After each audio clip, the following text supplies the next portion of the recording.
Sahabat tafakur, jika kita mencoba mencermati salah satu kitab karya Imam Al-Ghazali, Ihya Ulumuddin, dalam kitab tersebut terdapat satu bab terkait dengan sikap yang harus dimiliki oleh seorang pengkaji Al-Quran. Di antara sikap-sikap tersebut adalah yang pertama, fahmu udmah al-kalam. Seorang pengkaji Al-Quran harus menyadari betul bahwa dirinya sedang berhadapan dengan kalam yang agung. Pernyataan kalam yang agung menunjukkan bahwa ketika sesuatu dianggap agung, itu akan ada sikap yang berbeda tatkala orang menganggapnya sesuatu yang biasa saja. Sebagai ilustrasi, jika kita mendapatkan undangan dari orang biasa, kemudian pada hari berikutnya mendapatkan undangan dari orang yang dianggap luar biasa, kira-kira sikap kita dalam menghadapi undangan itu akan sama atau tidak? Jawabannya pasti. Ketika kita menghadiri undangan orang biasa, mungkin saja pakaiannya pun biasa. Persiapannya juga biasa. Lain cerita ketika kita diundang oleh orang yang dianggap mulia oleh kita. Kemungkinan besar kita mempersiapkannya sebaik mungkin. Nah, sekarang ketika kita berhadapan dengan Al-Quran yang oleh Al-Ghazali disebut harus ada kesadaran akan keagungannya, maka tentu akan memunculkan sikap yang berbeda. Ketika kita menghadapi sesuatu yang tidak dianggap mulia, mungkin saja saat membacanya kita biasa-biasa saja, atau pada saat membacanya kita di ruangan yang biasa-biasa saja. Namun ketika kita menghadapi Al-Quran, tentu ada kode etik tersendiri karena ia dianggap sebagai kalam yang agung.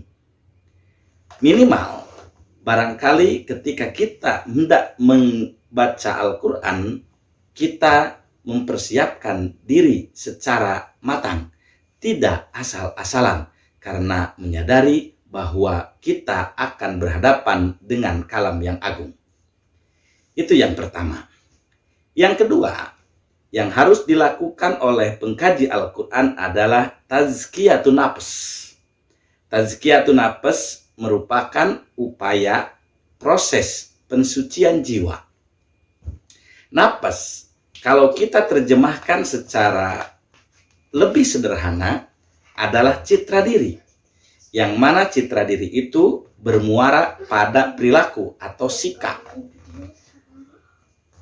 Sahabat tafakur, ketika berbicara tentang tazkiyatun nafs ini, maka itu akan berelasi dengan hal yang pertama, fahmu udmah al-kalam. Artinya, kita sedang berhadapan dengan kalam yang agung, Allah yang karim, kemudian yang menurunkannya malaikatul kiram, Al-Qur'annya disebut Al-Qur'an Al-Karim, karenanya orang yang mendekatinya harus terlebih dahulu mensucikan jiwanya.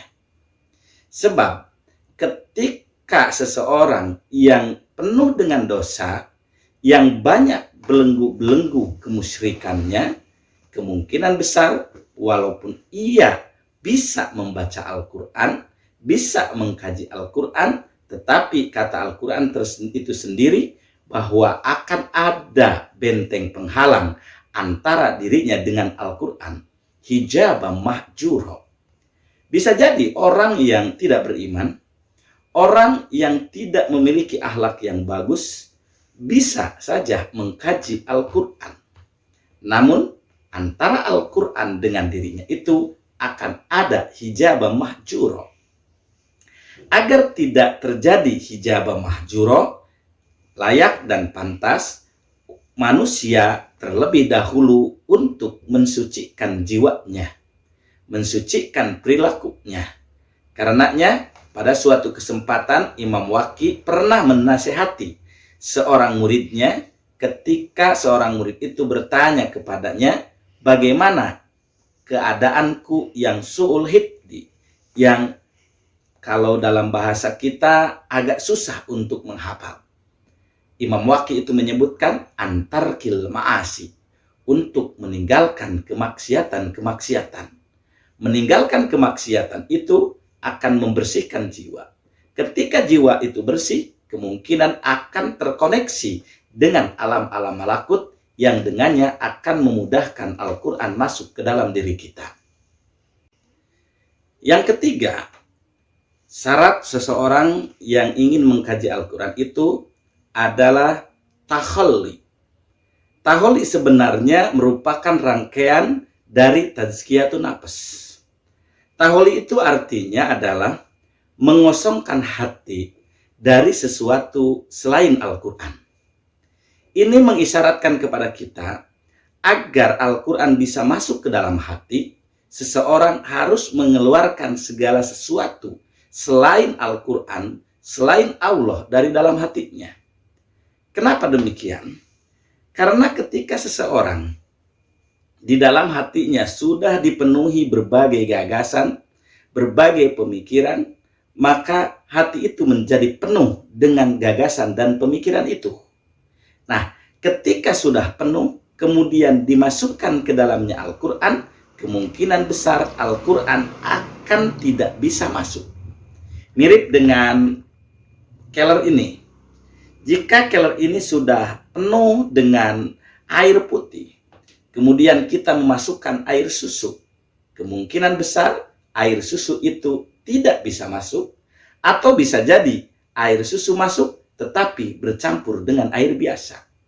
Nah, inilah yang harus kita lakukan saat kita mengkaji Al-Quran. Berbagai pikiran harus kita simpan dulu, sehingga Al-Quran murni bisa masuk ke dalam jiwa kita. Itu yang ketiga. Yang keempat, ada yang disebut dengan taroki. Taroki itu kalau kita terjemahkan ke dalam bahasa Indonesia, kurang lebih melakukan pendakian. Maksudnya apa? Pendakian itu tidak ada yang dilakukan secara sekaligus. Tidak ada ceritanya orang yang mendaki gunung tiba-tiba sampai di puncak. Pendakian itu harus bertahap. Pendakian itu harus melewati shelter-shelter tertentu, berhenti di tempat-tempat tertentu. Nah, pernyataan ini jika ditarik pada wilayah pengkaji Al-Quran, maka seorang pengkaji Al-Quran itu jangan ingin segera untuk menyelesaikan pembacaannya terhadap Al-Quran. Ia harus secara bertahap. Bahkan pada suatu kesempatan Allah menegur Muhammad Shallallahu Alaihi Wasallam saat beliau menggerak-gerakkan bibirnya karena ingin segera hafal dan paham. A'udzubillahi minasyaitonirrajim, la tuharrik bihi lisanaka lita'jala bih. Karenanya pula, kalau kita melihat sejarah turunnya Al-Quran, Al-Quran tidak diturunkan sekaligus, tetapi diturunkan secara bertahap selama kurang lebih 22 tahun, 2 bulan, 22 hari. Ini sekali lagi mengisyaratkan kepada para pengkaji Al-Quran, ketika ia mengkaji kitab suci tersebut, haruslah bertahap. Selangkah demi selangkah, jangan ingin tergesa-gesa untuk segera menghafal dan memahaminya. Itulah yang disebut dengan taroki. Sahabat sekalian, hal kelima yang harus dimiliki oleh seorang pengkaji Al-Quran itu adalah at-tahsis. Tahsis itu apa? Maksud dari tahsis itu adalah ketika ia membaca ayat suci Al-Quran, ayat suci Al-Quran itu diarahkan kepada dirinya, bukan diarahkan kepada orang lain. Ketika ayat suci surat Al-Ahzab misalnya dengan ungkapan tabat yada abi lahabi watab, celaka kedua lengan Abu Lahab, maka seorang pengkaji Al-Quran harus mengarahkan ayat tersebut pada dirinya, bukan pada orang lain. Ketika ayat tersebut diarahkan pada dirinya, kemungkinan besar akan muncul kesadaran dan ketakutan andai perilaku sikap Abu Lahab itu ada pada dirinya. Yang karenanya ia akan berusaha untuk meminimalisir hingga akhirnya menghilangkan karakteristik Abu Lahab itu. Lain ceritanya, ketika ayat tersebut Tabbat yada Abi Lahabi watab hanya diarahkan kepada orang lain, ia tidak akan menyadari dirinya dalam ancaman. Ketika kesadaran itu tidak ada, kemungkinan besar ia akan celaka karena selalu melihat orang lain tanpa memperhatikan diri sendiri.